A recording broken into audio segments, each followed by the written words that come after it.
116 కీర్తన 116 కీర్తన 8వ వచనం ద్వారా దేవుడు మనతో మాట్లాడబోతున్నందుకు ఆయన నామానికే స్తుతులు స్తోత్రములు. ఆయన ఏమంటుండంటే, యెహోవా కృంగి ఉన్న వారిని లేవనెత్తువాడు. దేవుని నామానికి మహిమ కలుగును గాక. చాలామంది ఏమంటారంటే, మేము ఇంకా బాధలలో ఉంటే, మేము కృంగిపోయి ఉంటే మమ్మల్ని అందరు ఇంకా కించపరుస్తుండ్రు, మమ్మల్ని ఇంకా నీచంగా చూస్తుండ్రు, మేము దిగజారిన స్థితిలో ఉంటే మమ్మల్ని అందరూ మా మీద సనుగుతుండ్రు, గునుగుతుండ్రు అని నార్మల్గా మనుషులు చేసే పని అదే. ఎవరన్నా కృంగిపోయిండ్రు, లేదా ఎవరన్నా ఆస్తిని కోల్పోయిండ్రు, లేదా ఎవరన్నా ఒక బాధకరమైన స్థితిలో ఉండ్రు, లేదా ఎవరన్నా చెరసాల పాలయ్యిండ్రు, లేదా ఎవరన్నా రోగ పాలయ్యిండ్రు. ఇప్పుడు ఎవరికైనా రోగం వస్తే ఏమంటారు, ఏం చేసిండో ఏమో, ఏ తప్పు చేసిండో, ఏ పాపం చేసిండో, అందుకే ఈ రోగంతో బాధపడుతుండు. ఏదైనా నష్టపోయిండు అనుకో, అవును ఎవరెవరిని మోసం చేసిండో ఏమో, అందుకే ఆస్తి అంతా కోల్పోయిండు.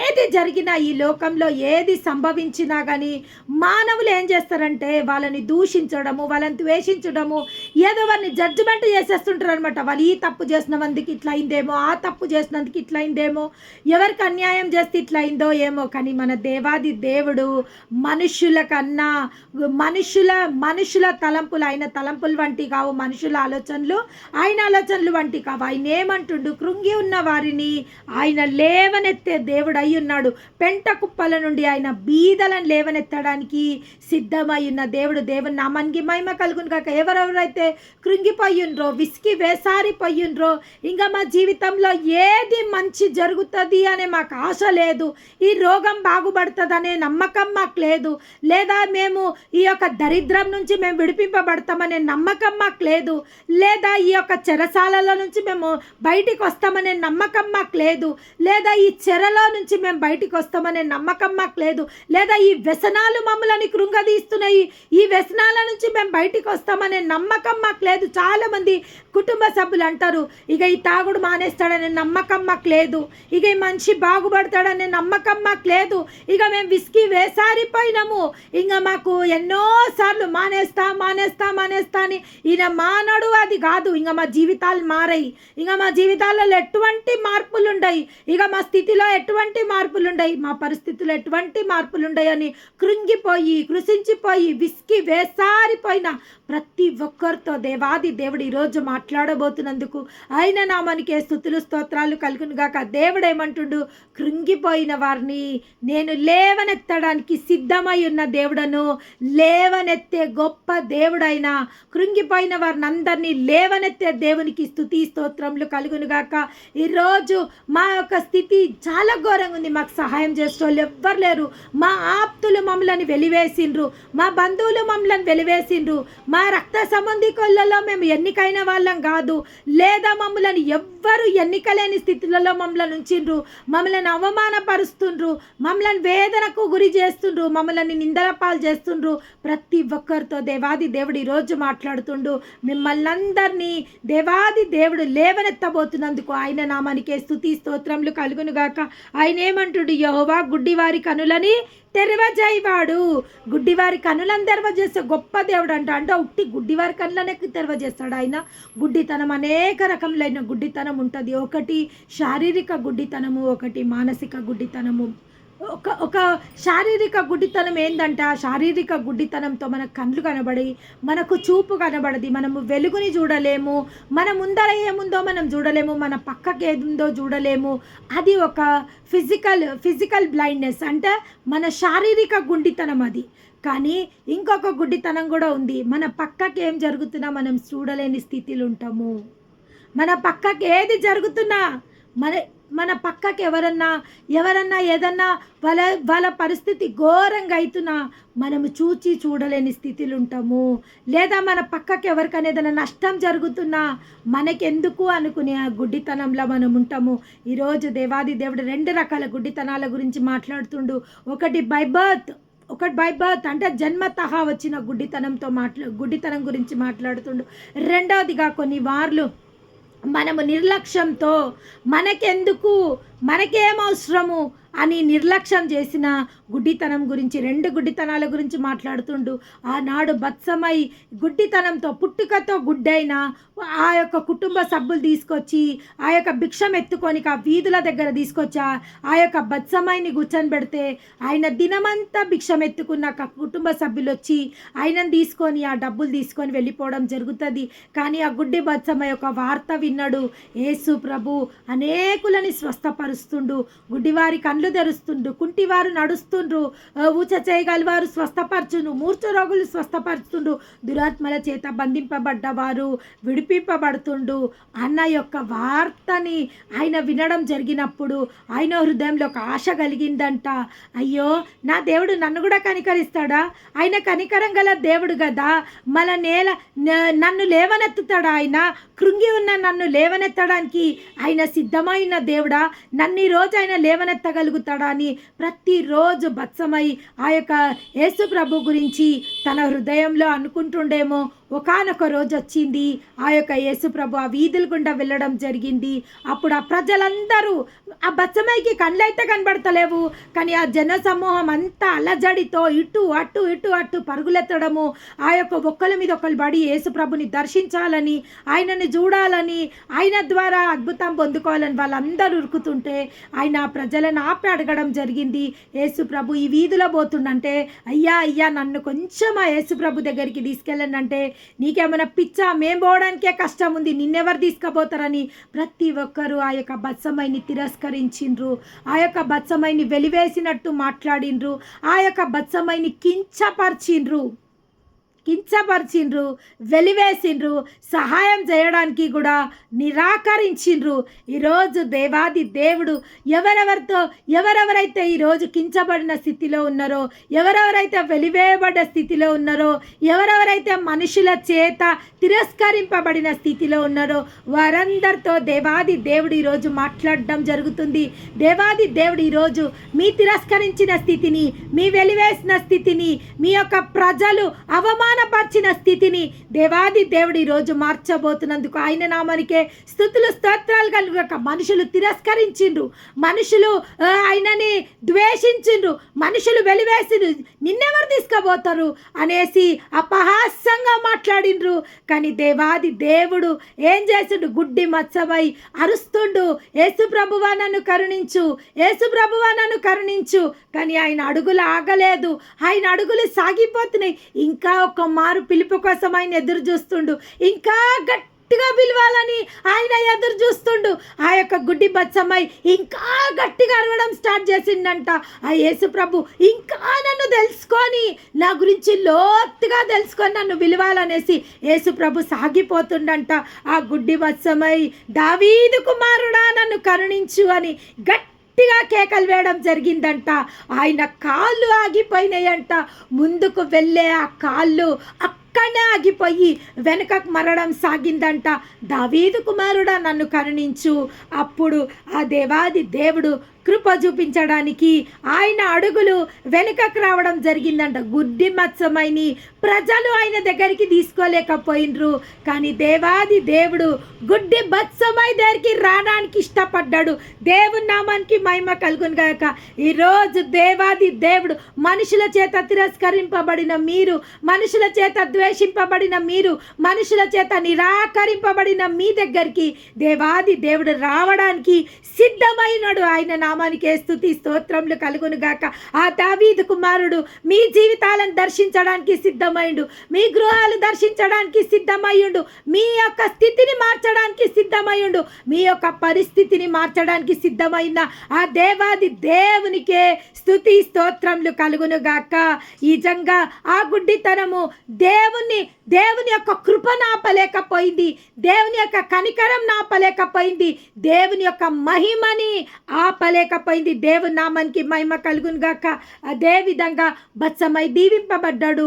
బత్సమైకి అడిగిండు, నన్నేం చేయగోరుతున్నావు నువ్వు, నన్ను ఏం చేయమంటున్నావు నువ్వు, ఎందుకు నన్ను పిలిచినావు నువ్వు అని అడిగినప్పుడు ఆ బత్సమై చెప్పడం జరిగింది, ఏమని, నీకేం కావాలని అడుగు, నువ్వు ఏం కావాలని నన్ను పిలిచినవన్నప్పుడు నాకు చూపు కావాలని ఆ బత్సమై చెప్పినప్పుడు, నేను చూపు ఇయ్యగలనని నువ్వు నమ్ముతున్నావా అని అడిగినప్పుడు ఆ యొక్క బత్సమై నిశ్చయంగా నమ్ముతున్నా అని చెప్పినప్పుడు ఆ యొక్క దేవాది దేవుడు బత్సమైని ముట్టినప్పుడు ఆయన చూపు పొందుకుంటూ దేవుని నామానికి మహిమ కలుగును గాక. ఈ రాత్రి సమయంలో దేవాది దేవుడు మనందరితో అడుగుతుండు, నేను మీ జీవితాలని మార్చగలుగుతా, నేను మిమ్మల్ని దీవించగలుగుతా, మీ స్థితిని నేను మార్చగలుగుతా, మీ పరిస్థితిని నేను మార్చగలుగుతా అని ఎంతమంది అయితే ఈరోజు నమ్ముతుండ్రో వారందరి స్థితిని, వారందరి పరిస్థితిని మార్చడానికి ఆ దేవాది దేవుడు సిద్ధమై ఉన్నందుకు ఆయన నామనికే స్తుతి స్తోత్రములు కలుగునుగాక. అదేవిధంగా చూసి కూడా గుడ్డితనంతో కన్నులుండి కూడా, ఫిజికల్గా కన్నులుండి కూడా మనోనేత్రములు కఠినమైపోయి మనోనేత్రములు మూయబడ్డ ఒక సంఘటన దేవాది దేవుడు ఇప్పుడు బయలుపరుస్తుండు. అదేవిధంగా అబిగైల్ అనే ఆ యొక్క అబిగైల్ గురించి దేవుడు మాట్లాడడం జరుగుతుంది. దేవుని నామానికి మహిమ కలుగునుగాక. తన భర్త మొరటివాడు, తన భర్త దావీదు చేత ఎంతో మేళ్ళు పొందుకున్న ఆ యొక్క వ్యక్తి దగ్గరికి దావీదు యొక్క సైనికులు వచ్చి, మేము ఎంతో నీ యొక్క సేవకులకు మేము ఎంతో సహాయం చేసినాము, నీ సేవకులకు మేము సహాయం చేసినాము, ఇప్పుడు మాకు సహాయం చెయ్యాలంటే ఆయన అంటాడు, దావీదెవడు, నేనెందుకు సహాయం చేస్తా, నాకేమవసరం సహాయం చేయనికి, నేను చెయ్యా అనేసి ఆయన పేరుకు తగ్గట్టు మొరటితనంగా ఆయన ప్రవర్తించడం జరుగుతుంది. దేవుని నామానికి మహిమ కలుగునుగాక. ఆ విధంగా తప్పుడు మాటలు మాట్లాడి అహంకారంతో కన్ను మిన్ను కానరాక ఒక గుడ్డితనము, శారీరక గుడ్డితనము, ఇంకొక గుడ్డితనము గర్వం చేత కన్ను మిన్ను కానరాక, మాకెందుకు, మాకేం అవసరము, ఎవరితో మాకెందుకు,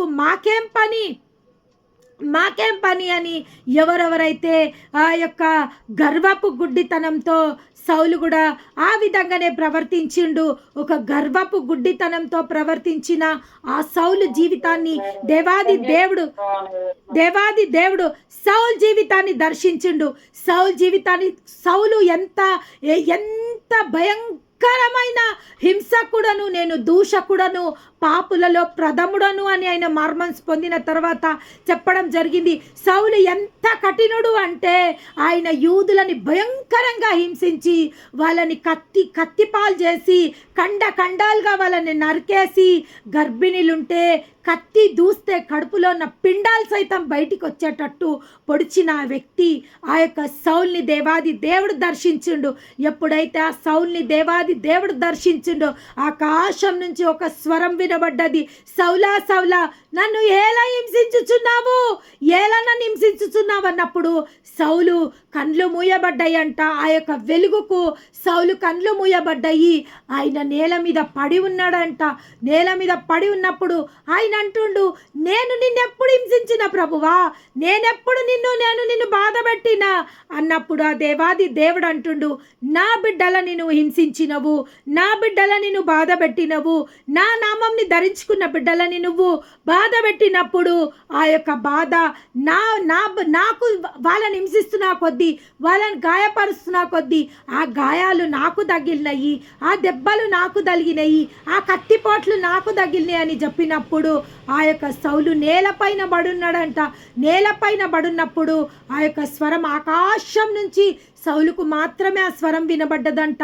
తర్వాత సౌలు పక్కకున్న వ్యక్తికి దేవుడు ఆ సౌలుని ఒక గృహంలోకి తీసుకువెళ్ళి పెట్టుమన్నప్పుడు 3 రోజుల తర్వాత సౌలు కండ్లలో ఉన్న ఆ పొసలు నేల రాలినాయంట.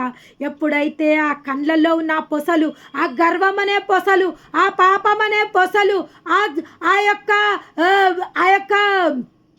పాపం అనే పొసలు, ఆ యొక్క గర్వం అనే పొసలు ఎప్పుడైతే నేల రాల్చబడ్డాయో సౌలు పౌలుగా మార్చబడ్డాడు. హింసకుడను, దూషకుడను, పాపులలో ప్రథముడనైన ఆ పౌలు మహాభక్తుడుగా మార్చబడ్డాడు. దేవుని నామానికి మహిమ కలుగునుగాక. అపోస్తులలో గొప్ప అపోస్తుడుగా ఆయన మార్చబడ్డాడు.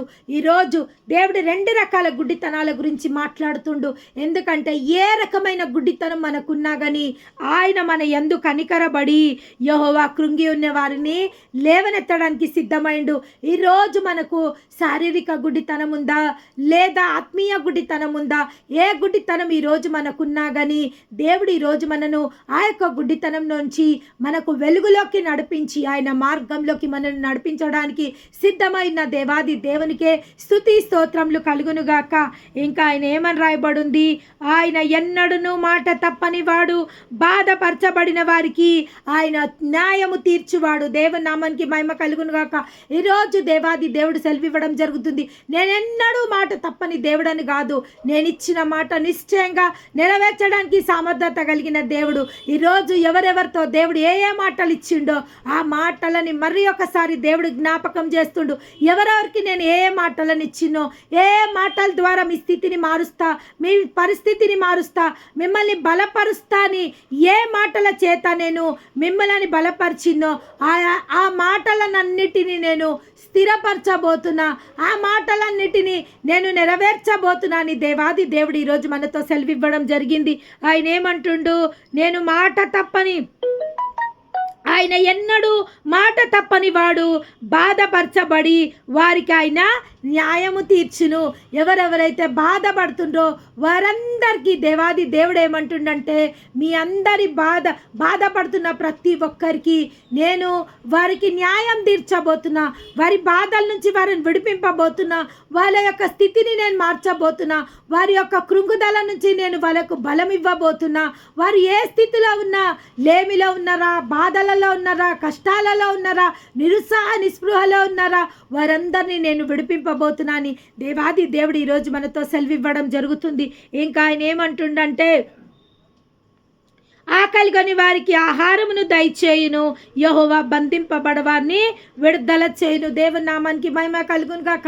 ఎవరెవరు ఏ ఏ బంధకాలలో ఉన్నారో ఆ యొక్క బంధకాలలో నుంచి దేవుడు ఈరోజు విడిపించడానికి సిద్ధమైనాడు.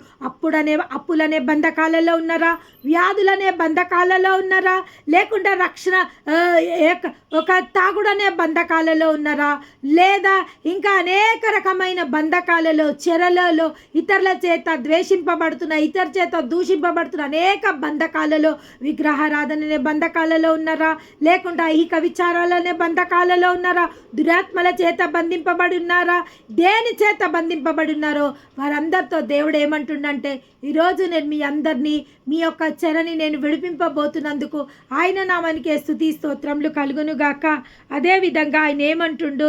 నేను బ్రతుకు కాలమంతయు నా దేవుని కీర్తించేదను, రాజు చేతనైనను నరుల చేతనైనను రక్షణ కలగదు. వారిని నమ్ముకొన కుడి, వారి ప్రాణములు వెడలిపోయినను వారు మట్టి పాలగుదురు. వారి సంకల్పము నాడే నశించును.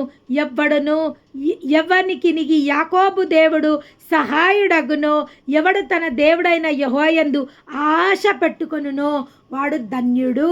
మనుషుల ఆశ భంగమైపోతుంది, మనుషుల ఆశ భంగమైపోతుందని ఇక్కడ సెలవివ్వడం జరుగుతుంది. యాకోబు దేవుని బట్టి ఎవరైతే ఆశ పెట్టుకొనుండ్రో, ఆ దేవుని బట్టి ఎవరైతే వాళ్ళ హృదయాలు దేవుని వైపు త్రిప్పుకొని ఉన్నారో, ఎవరైతే నా దేవుడు నా జీవితంలో అద్భుతం చేయగలుగుతాడు, నా స్థితిని మార్చగలుగుతాడు, నా పరిస్థితిని మార్చగలుగుతాడు, నేను ఏ స్థితిలో ఉన్నా కానీ నా స్థితిలో నన్ను కనికరించడానికి నా దేవుడు సామర్థ్యత కలిగిన దేవుడు. నా దేవుణ్ణే నేను ఆశ్రయిస్తా, ఏ నరులని నేను ఆశ్రయించా, ఏ మనుషులని నేను ఆశ్రయించా, నా దేవుణ్ణే నేను ఆశ్రయిస్తా. నా దేవుని పైన నేను ఆశ పెట్టుకొని ఉంటా. నా ఆశ నా దేవుడు భంగం కానేరాడు. మనుషుల పైన ఆశ పెట్టుకుంటే కొన్నిసార్లు మనుషులు మన ఆశని తీర్చకపోవచ్చు, మన ఆశని వారు భంగం చేయొచ్చు, లేకుంటే వాళ్ళు చేస్తాని చెయ్యకపోవచ్చు, ఇస్తాని ఇయ్యకపోవచ్చు, వాళ్ళు మాట తప్పొచ్చు.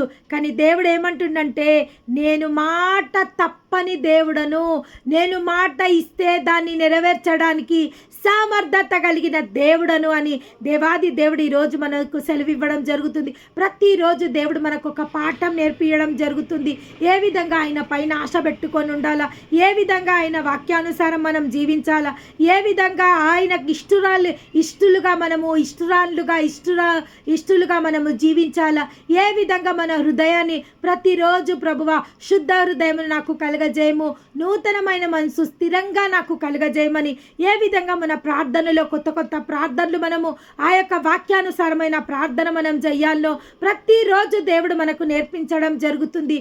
వాక్యానుసారంగా మనం ఎట్లా ప్రార్థన చెయ్యాలా, ఏ విధంగా మనం ఆయనతో మాట్లాడాలా, ఏ విధంగా మనం ఆయన పైన ఆశ పెట్టుకొని ఉండాలా, ఏ విధంగా ప్రతిరోజు దేవాది దేవుడు ఒక మాట ద్వారా మనతో మాట్లాడుతుండు, ఒక మాట మనకిస్తుండు, ఒక మాట యందు మనను బలపరుస్తుండు, ఒక మాట యందు మన జీవితాలని మారుస్తాని మనని ధైర్యపరుస్తున్న దేవాది దేవునికే స్తుతులు స్తోత్రములు.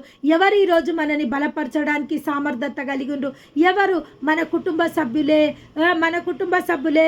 వాళ్ళకి ఇష్టం ఉన్నప్పుడు మనతో ఇష్టంగా మాట్లాడతారు. భార్య కానీ, భర్త కానీ, పిల్లలు కానీ, తల్లిదండ్రులు కానీ, ఎవరైనా కానీ వాళ్ళ ఇష్టానుసారంగా ఎదుటోళ్ళతో ప్రవర్తిస్తారు. వాళ్ళ హృదయం మంచిగా ఉంటే ఎదుటోళ్ళతో కూడా సంతోషంగా, వాళ్ళు సంతోషంగా ఉంటే ఎదుటోళ్ళతో సంతోషంగా ఉంటారు. వాళ్ళు దుఃఖంగా ఉంటే ఎదుటోళ్ళు కూడా దుఃఖం పడాలని వాళ్ళు కోరుకుంటారు.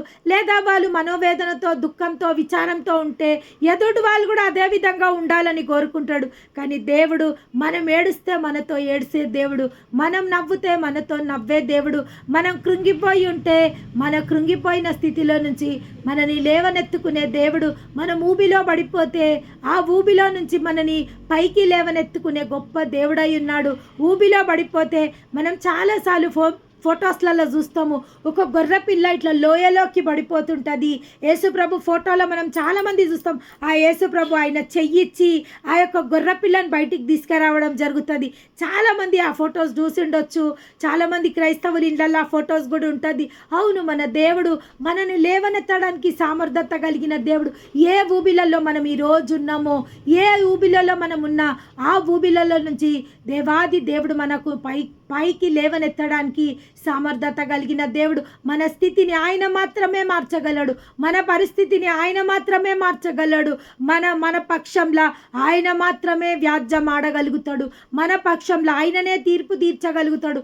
మన పక్షంలో ఆయననే న్యాయమేందో మన పక్షంలో జరిగించడానికి సిద్ధమైన దేవాది దేవునికే వందనాలు, స్తోత్రములు. చాలామంది అంటుంటారు, అన్యాయంగా మేము శిక్షింపబడుతున్నాము, అన్యాయంగా మేము సహిస్తున్నాము, అన్యాయంగా మేము భరిస్తున్నాము. అసలు మా తప్పు లేకున్నా మేము భరిస్తున్నాము, మా తప్పు లేకున్నా మేము శిక్షింపబడుతున్నాము, మా తప్పు లేకున్నా మేము మాటలు పడుతున్నాము, మా తప్పు లేకున్నా కానీ ఈ విధంగా అనేకుల చేత మేము ద్వేషింపబడుతున్నాము అని ఎంతెంతమంది బిడ్డలైతే, ఏ బిడ్డలైతే ఈరోజు ఆ స్థితిలలో మేము ఉన్నాము. మా తప్పు లేకున్నా కానీ మేము అవమానపరచబడుతున్నాము, మేము నిందల పాలవుతున్నాము, మమ్మల్ని ఎవ్వరూ అర్థం చేసుకోలేనంటున్న ప్రతి ఒక్కరితో ఈరోజు దేవాది దేవుడు ఏమంటుండంటే, అవును, మిమ్మల్ని అర్థం చేసుకోవడానికి నేను మాత్రమే మిమ్మల్ని అర్థం చేసుకోగలుగుతాను, నేను మాత్రమే మీ స్థితిని మార్చగలుగుతాను, నేను మాత్రమే మీ పరిస్థితిని మార్చగలుగుతాను, నేను మాత్రమే మిమ్మల్ని బలపరచగలుగుతా,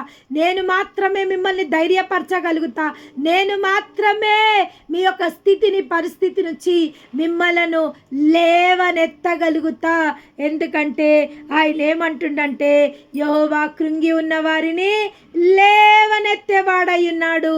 ఎవరంట? మన దేవుడు కృంగి ఉన్న ప్రతి వారిని ఆయన లేవనెత్తడానికి సిద్ధమైన దేవునికి వందనాలు, స్తోత్రాలు చెల్లించుకుందాము.